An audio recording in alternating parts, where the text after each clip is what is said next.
I can't remember the exact documentary, but LL was mentioning how um, like Supreme Team and like Yeah, Bimmy and all of the brothers was, you know, y'all were all tight knit, but yeah, they made sure that L didn't, do what they did.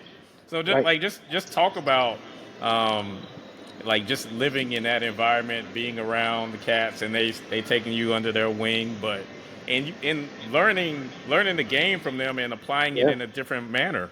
yeah, Just talk about yeah. that.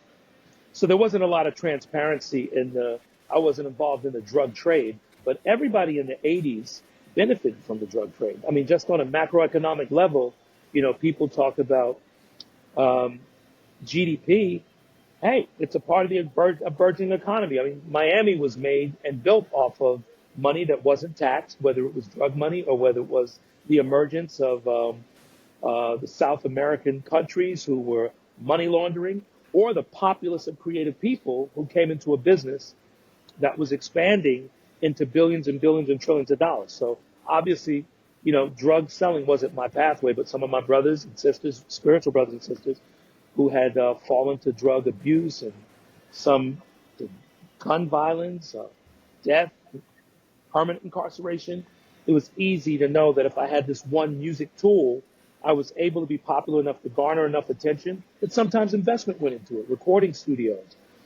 I did business with the Furtado brothers. We weren't involved in drugs.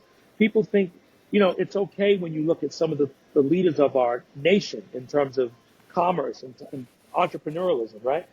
You look at the Kennedys, nobody mentions that they were selling alcohol for Hmm. decades and that it went on and on and on. Seagrams, all these different companies, but people will identify a lot of the drug dealers who were in the hood as just complete drug dealers who only did that.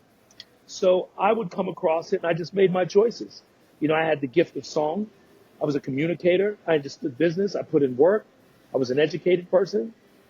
And I just made those choices. But I didn't disassociate myself with good human beings who were making bad choices, which led to my work at Book Bank Foundation, where we represent the lost, the lonely, and the forgotten. We don't look down on people that we stand over.